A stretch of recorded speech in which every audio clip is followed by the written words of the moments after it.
I'll light the fire. You place the flowers in the vase that you bought today. Staring at the fire for hours and hours while I listen to you play your love songs all night long for me, only for me. Our house is a very, very, very fine house with 2 cats in the yard. Life used to be so hard. Now everything is easy 'cause of you. Ooh, I'll light the fire. You place the flowers in the vase that you bought today.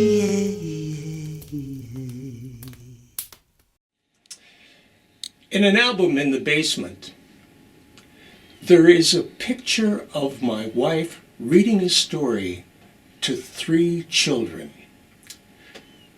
The setting is a living room couch of graduate school friends, and the date is, judging from the age of the children and the clothing they're wearing, a winter holiday early in the 1970s, and the book is Lyle, Lyle, Crocodile. A red-haired boy of 4 snuggles up under Lynn's right arm, and to her left, a delicate girl stands in order to see the pictures better. These children are the focus of the hopes and dreams of our friends. As an adult, the boy will move from the Marine Corps to Alcoholics Anonymous, to law school, to success as a building contractor and the husband of a lovely girl with a baby daughter their own. The elfin beauty on the left has been missing for years, drowned in a sea of drugs. The unthinking participant in a series of liaisons resulting in a brood of unfortunate offspring now taken from her by law. 1 child saved, 1 child lost. In between the girl and Lynn, one can make out the blonde head and intent face of our daughter Annie. To her, the story on the page is the most important thing in the universe. She will be so consumed by that world that one day she will be unwilling to wait for a narrator to admit her, and will reach out and take the book from her mother, never looking back to see the sense of loss there. Until that day, there will be many pictures of Lynn reading to Annie. Of the same configuration between Annie and me, not so many. Don't jump to any conclusions. I was neither an absentee nor an emotionally distant father. Go to the same albums and you will see pictures of Annie belching milk over my unshrinking shoulder, and the 2 of us grinning at the camera, her with a cereal bowl balanced precariously on her head, and me with a nursing bottle cocked in my right hand. Or sitting in front of the television set, mesmerized by Fred Rogers, or racing on a hillside high above a cavernous iron ore pit. It was only as a reader of stories that I was rendered incapable by a propensity to weep. I had only to pick up a storybook with a little blonde girl who was learning to cope with being the youngest and least physically capable of her family. Someone I know can win first place in a running race. I can't. Someone I know can finish that race with a smiley face. I can. And I was gone. I should add that it seemed at one time that no one might ever read to Annie. Search the albums. Search the ones above and the ones below, and you will find dozens of pictures of our firstborn child. Annie in pigtails, Annie in her bath, Annie in coveralls, Annie in a dirndl, etc. One day in the park, during another family's reunion photo, she left us and went to that group, reasoning inductively from her life experience that the presence of any camera required her. If you were to reason inductively from the albums, you might reasonably conclude that not a day passed without her being photographed. You would be wrong. There is a stretch of weeks, perhaps months, when there are no photographs of Annie. Less than a page in the album, but a long time in our memories. A time when our sunny and responsive daughter became tentative and distant. A time when the children of our friends encountered and reveled in new stages of development from which Annie seemed to be retreating rather than challenging. She commanded our attention with tantrums rather than laughter. And when she did communicate, it was a babble that refused to form itself into syllables. Our doctor was of little comfort. She's too fat. You don't feed her right. Don't pick her up every time she cries. She has to learn that you can't solve all her problems. Lynn cried when she came home. A neighbor told her that the doctor had a retarded son, and whenever he examined a child that he thought was feeble-minded, he became gruff and emotionally removed. Home once more, Lynn cried again. It seemed like an eon before we sought a second opinion, but it was only a matter of minutes before the doctor, a woman, made a suggestion. Why don't we give her a hearing test? The diagnosis was a loss of hearing 50% in both ears. We were to gain a great deal of knowledge on the subject over time, but the short explanation is this. In the inner ear, sound is transmitted by small, hair-like fibers. If the fibers don't grow, and the structure of the inner ear develops, then the child's hearing deteriorates even as the sources of information around it increase.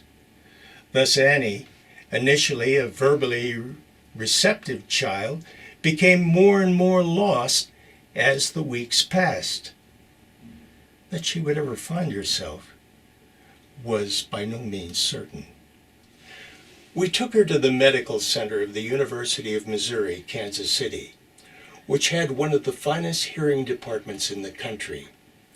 While she was being examined, I stood outside, talking to an intern, trying to relate to a professional who was perhaps younger than I was. What I said I don't remember, but he suddenly raised his hand and spoke to me pityingly. You realize, of course, that she will never go to a regular school. I never shared that assessment with Lynn, who was already in the process of enrolling Annie in the hearing clinic at the University of Kansas. Annie was 3 years old when she got her new hearing aids. I remember her systematically prowling the back lawn, delightedly identifying each new sound as she came upon it. The first trip to the hearing clinic was quite another matter.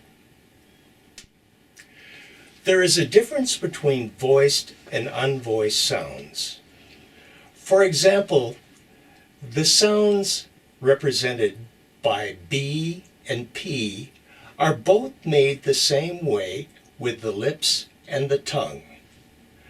But B, or ba, is voice sound, while P, or pa, uses only air. That was Annie's first lesson. Simple enough, if you're not crying. The sobs began the moment she was separated from her mother, watching from behind a one-sided mirror, and not a single ba or pa could be found among them. She did not cry alone. That night, as she gave Annie her bath, Lynn contemplated the future. If her daughter could not distinguish speech, she could still learn to read lips, to talk with her hands. Thomas Edison was a genius. Even Helen Keller learned how to write. Deaf people married, had children who could hear, who had access to both lives. A good and proper life could be obtained. It just had to be prepared for. In her bath, Annie played with a rubber ball. She held it out to her mother. But in Lynn's mind, 20 years of plans vanished like an eraser sketch. But, said Annie, impatient that her mother had not taken the ball. Lynn wrapped a warm towel around her daughter and lifted her out of the tub. Annie wriggled one arm free and pointed towards a small toy dog that stood on the dressing room table. Puh, she said. Puppy? Lynn asked. Annie beamed, puzzled as to why her mother was laughing and crying at the same time. At the hearing clinic, a few sessions later, we were seated behind the one-way mirror, watching the clinicians put Annie through her paces. A gaggle of speech and hearing students occupied most of the booth. In an animated stage whisper, a veteran watcher explained the procedures to her friends. I always try to get here to see this kid, she said. She's just so good. The glow on our faces could have lit up the room. Our daughter was a star. We'd always known it. It would be tempting to say that from that moment, we knew that Annie's loss of hearing would not hold her back. But the real proof came months later. All parents should be aware that the passing of a great crisis in a child's life only serves to reveal a dozen smaller problems of everyday existence. For Lynn, one of those problems was Annie's penchant for leaving her clothes and her toys anywhere but their assigned place. Her most vehement lecture on this subject was inspired one Saturday by kicking a Tommy Tippy cup half full of milk down the steps from the first landing to the doormat in front of the porch door. Annie watched her mother's red face as the torrents of reprimands reached new heights of pace, pitch, and profusion, and then calmly reached up and switched off her hearing aid. Communicative jujitsu, turning a weakness into a strength. But I was talking about reading to Annie. We're very much alike, she and I, in our eagerness to escape from the mundane, everyday existence into the real world of stories, and in our ability to identify with them. Watty Piper never had a more fervent well-wisher than the enraptured Annie.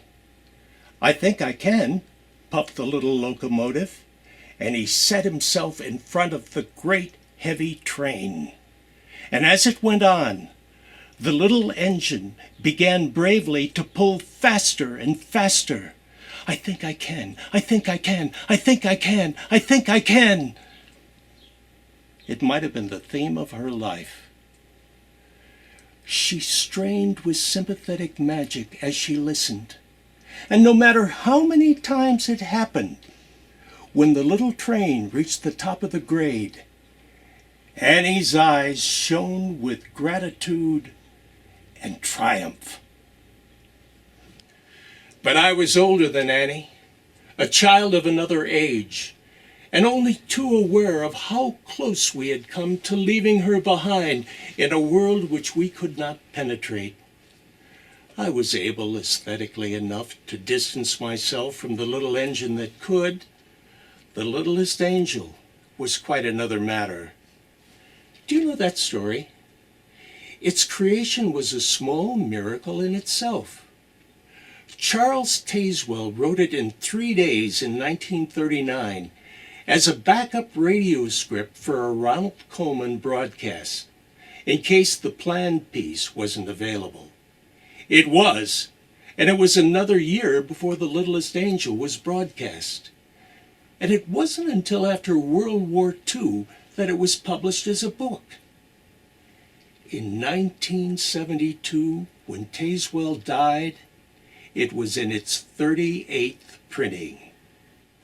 A small angel, perfectly well equipped to be a boy on earth, finds himself singularly unsuited to be in heaven. He's lonely and homesick, forbidden to swing on the Golden Gate, always late for choir practice, and unable to sing on key, always bumping into the wings of the other angels, and incapable of mastering his own. His halo falling down over one eye, or off his head entirely, his robe grimy from attempts to clean the halo with it.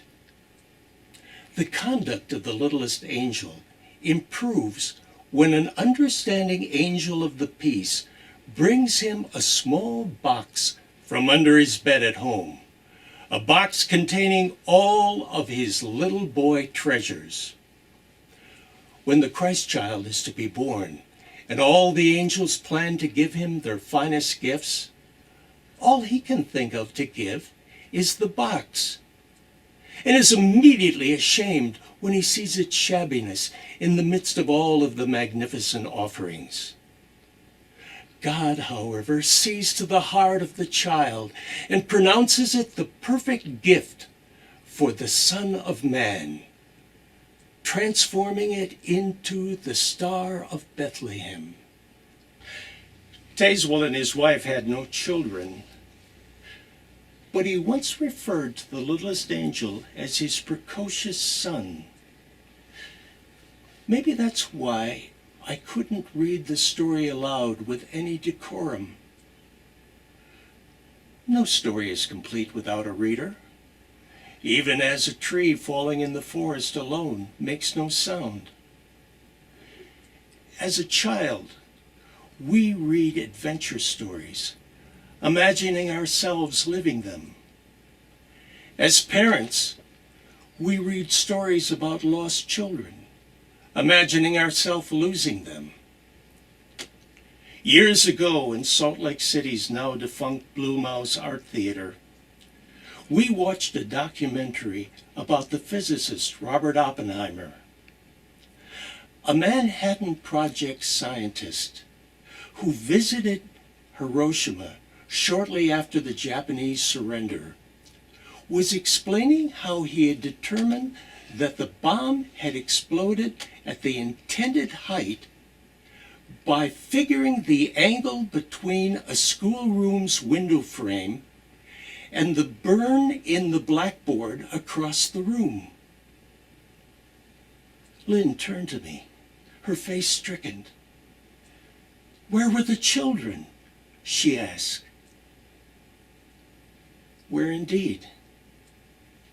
Every time I read The Littlest Angel, by the time I reached the bottom of page 1, my nose had opened like the Canadian side of Niagara. He was exactly 4 years, 6 months, 5 days, 7 hours, and 42 minutes of age when he presented himself to the venerable gatekeeper and waited entrance into the glorious kingdom of God.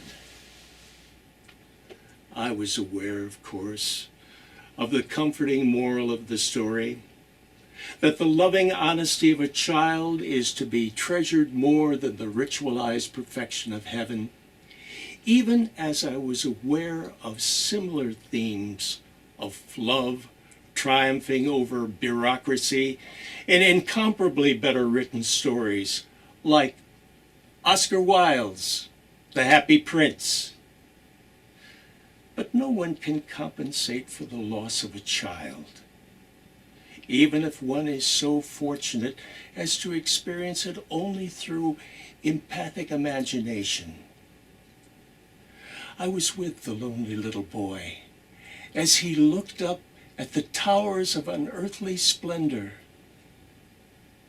but so much higher than the olive tree which shadowed the doorway of his mother's house.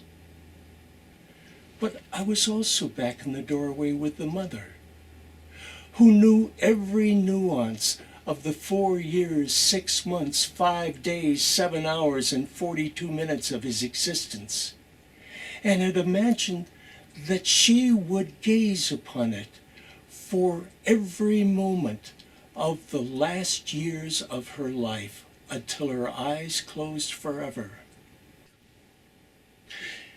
So as I continued to read, the lines became more and more blurred, and the gaps between their utterance became longer and longer, until an impatient Annie took the book from my hands and went in search of her more efficient mother. My inability to finish a children's story aloud and dry-eyed didn't end with Annie, but continued with her brother Carl.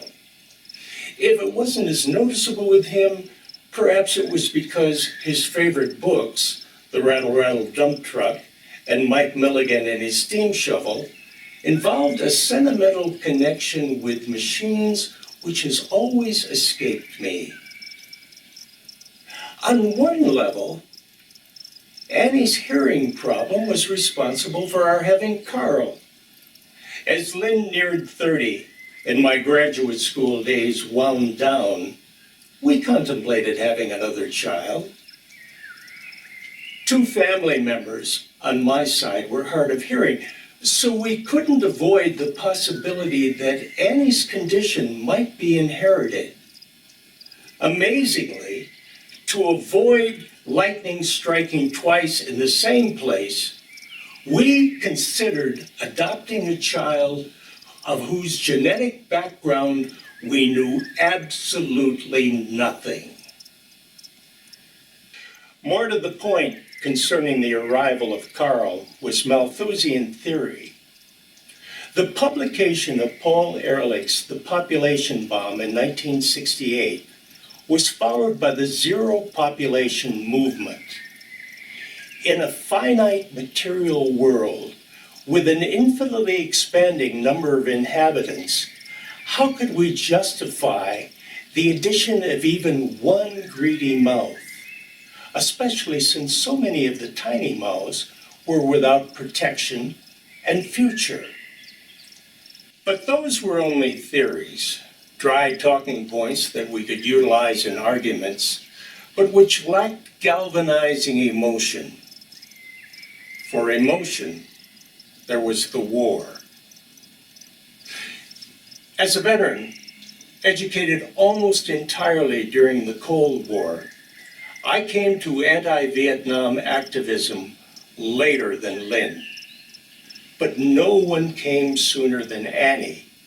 By the time she was 2 years old, weekend stroller rides in front of the marching, chanting friends of her mother's were a regular feature of her life. In the corner of the kitchen, long-haired youths of both sexes made much of her, while Lynn turned government-issue flour and cheese into baked goods for anti-war rallies. And she played with her dolls in the shade of the Sears store, while red-faced legionnaires shamed her mother for daring to hand out literature in the mall. Another trip to the album shows a picture of Annie proudly holding up a yellow and orange autumn leaf to another photographer, whose federally mandated suit, narrow tie, and little hat marked his presence at the rally as less than benign. And so we marched, hosted coffees, signed petitions, wrote letters, and the war went on. And we drifted away from the movement. Perhaps it was not being trusted by students because I was over 30, and not being trusted by the establishment because I was spirited. Maybe it was the realization that counterculture clothing was no longer found in thrift stores, but rather off the rack at JCPenney's. Maybe it was when a friend confessed that he was no longer a conscientious objector because the draft was over and he just wanted to get stoned. Maybe it was when a weatherman wannabe group blew up the Army Research Building at the University of Wisconsin, killing 1 man and wounding 4. Or it might have been when an SDS member suggested that because they would only grow up to continue America's racist cultural hegemony, all white children should be killed at birth. It seems like only yesterday that we saw them chanting, "Hey, hey, LBJ, how many kids did you kill today?" Now somebody wanted us to kill our own. You don't need a weatherman to know which way the wind blows.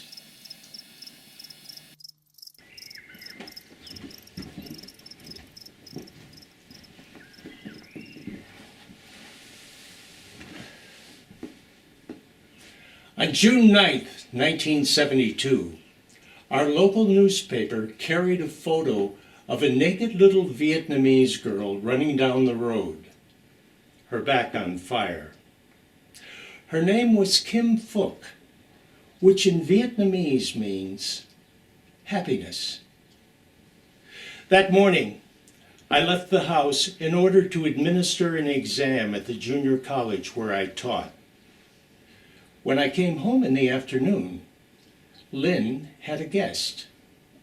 She was a Roman Catholic nun, and her name was Sister Rosemary Ilsa Paulina, or Elsie, as she was known when we were all students together a decade earlier. Elsie had been for 3 years at the To Am orphanage in Vietnam, working for an organization called Friends for All Children. There were 4 such orphanages with 16 permanent employees from America, Australia, England, France, and Spain. complemented by a constantly swelling and ebbing flow of Catholic and Buddhist Vietnamese volunteers, plus American military and embassy personnel, airline pilots and stewardesses. Toam, Alum Bay, New Haven, Haiphong. 4 nurseries, and never less than hundreds of children, newborn, abandoned, sick, malnourished, handicapped, and hopelessly incurable. Elsie had accompanied 3 such children to adoptive families in the city and was on her way back. Lynn and Annie ran into her outside the Target store. I looked over at my wife, knowing from 10 years of marriage that the decision had already been made, but making the obligatory arguments anyway. How do we know that the baby would be healthy and wouldn't require years of medical care? Elsie looked around her, taking in the evidence of a middle-class, comfortable life. You wouldn't, she said. We know nothing of Vietnamese culture. Would it be fair to take a child away from its origins and to raise it separate from its roots? 4 out of the 5 children in the orphanage who stay here die. Mostly because there's no one to hold them and give them a reason to live. If we could save 1 child, we could worry about the roots later. 1 child saved, 3 children lost.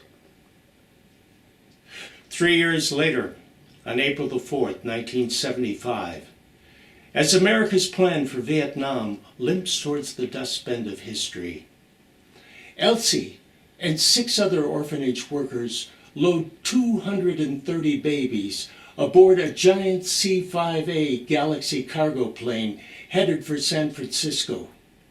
15 minutes after takeoff, as the huge transport nears cruising altitude, the rear cargo door blows off. Its rudders helpless. The engines are throttled to turn the Mothra-like giant back to Saigon. On the upper level, the crew shares oxygen with the children. Elsie is on the lower level, the level that is buried in a rice paddy just short of the Tan Son Nhut airport runway. 78 children and 1 friend lost.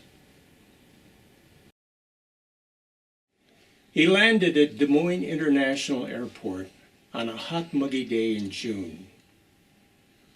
A tornado had struck our town the night before, and as we crouched in the basement, I thought how ironic it would be if he arrived and we were all dead.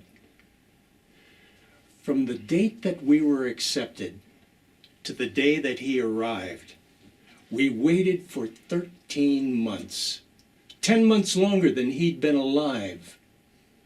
We had a document signed by Henry Kissinger and Win Van Tu. We had a trip to Omaha to coax that document off a bureaucrat's desk. We had a nursery converted from my upstairs office. We were on time at the airport, and insofar as it was possible, we were ready. I sat with Annie and listened to her describe the salient features of her new Raggedy Ann doll. It was black. One of those clumsy attempts at cultural conditioning that socially active young parents were always trying in those days, like keeping her away from guns or urging her to become a scientist, which she did with the Department of Defense. Lynn's eyes were focused on the sky behind the terminal windows. A look of concentration on her face, the same as when she gave birth to Annie several years earlier. A tractor beam of will guiding her child down from the sky to her arms. There are 4 photos of that morning in Des Moines in our album. In the first, a tiny creature clutches at his mother's breast as she looks down at him, her eyes half closed. I tower above them, the only figure in the triad obviously not divine. In the second, Lynn sits with a crying baby in her lap, looking gratefully off stage right. In the third, a little boy looks curiously outside the frame as his mother coos in his ear. The fourth is like the first, mother and son foremost.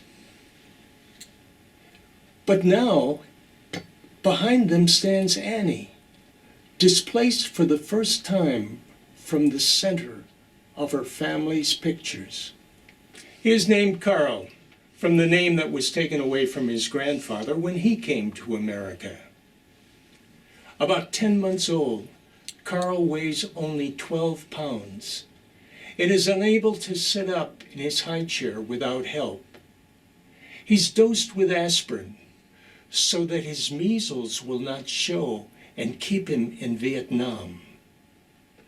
When his medical records arrive, 6 months later, he is seen to have survived whooping cough, mumps, scarlet fever, rotavirus, and Haemophilus influenza. At the bottom of his impressive hospital rap sheet is an observation written in pencil. Happy little boy. Despairing of his ever learning to stand, we put him in a walker, which he always tips over. One day out in the yard, he rises up from a slow crawl and breaks into a ragged trot. For years, seeing him not running is proof that he is asleep. He has scars on his heels, indicating that a Shinto priest has made cuts in them in order to let the devil out. Our neighbor, an elderly German doctor, diagnoses from next door. Obviously, he did not cut quite deep enough. Carl is the center of play for Annie and all the little girls in the neighborhood. Does he know the difference between us? Obviously. But what does that mean? His first babysitter, Grace Chin, is chosen specially. Carl cries because she does not look like his mother. And yet, at the age of 3, when we visit our alma mater, Carl stares delightedly out the window at an Asian professor and his 2 little boys coming out of a building. Look, Mama, 2 Carls. 2 years later, at London's Victoria and Albert Museum, 2 small Japanese children sit politely on a visitor's bench. Carl sails across the room and comes to a skidding halt in front of them. Hi, kids. I'm from Vietnam. Where are you from? Does he feel that he belongs? Well, he will have doubts, of course, but they will come later. In the edge of the living room, next to the hallway, there is a figure of a family carved into a piece of African wood. Carl contemplates it with satisfaction. Mommy and Daddy and Carl, he concludes, conveniently abstaining his sister from the grouping. And in the same living room, he and a friend pore over a platoon of G.I. Joes and all of their attendant apparatus, which have made this one-time war orphan the 11th leading military power in the hemisphere. Lynn and Annie walk through.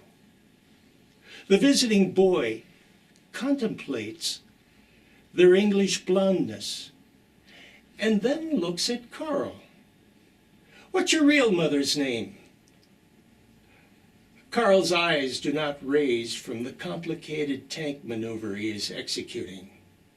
"Lynn Elizabeth Christine Chase Temple," he replies. The friend looks satisfied. And yet I still cry sometimes when I read to Carl. The most frequent precipitator of that precipitation is P.D. Eastman's "Are You My Mother?" It's the simplest of text, with no more than 50 words to a page and no more than 6 letters to a word. And as for the drawings, the best that can be said about them is that their assignment of human traits and emotions to animals is a challenge to every reader. I am quite capable of meeting that challenge. A baby bird emerged from his egg while his mother was out hunting worms. In order to find her, he falls out of the nest. He can't fly, but he is not helpless. He could not fly, but he could walk.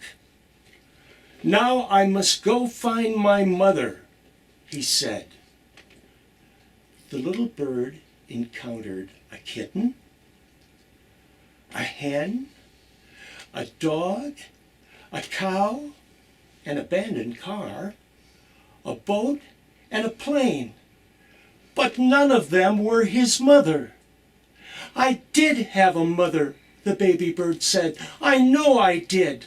I have to find her. I will. I will." Finally, the baby bird meets a steam shovel, who deposits him back in the nest just as his mother returns. "Do you know who I am?" she said to her baby. "Yes, I know who you are," said the little bird. "You're not a kitten. You are not a hen. You are not a dog. You are not a boat or a plane or a snort. You are a bird, and you are my mother." My nose is draining on the suspender of Carl's overalls. And Annie sighs and takes the book from my hand. And then she takes her brother by the hand, and they go off to the kitchen in search of their mother. A few days ago I called Annie, who now lives on the other side of the country. She put my 6-month-old grandson on the telephone, and I sang him a nonsense Cajun rhyme that I used to sing to his mother.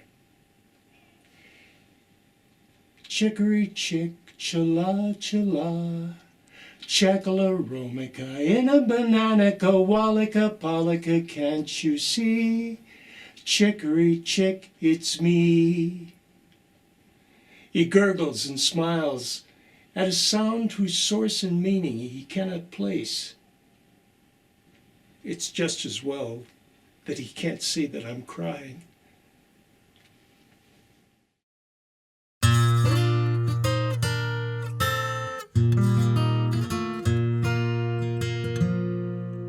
Teach your children well, their father's hell did slowly go by, and feed them on your dreams, the one they picks, the one you'll know by.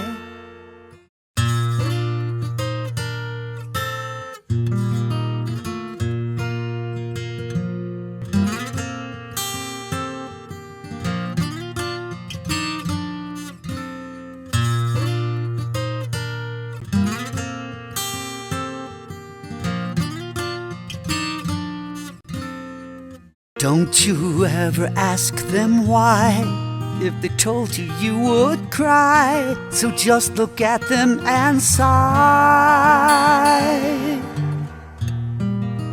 and know they love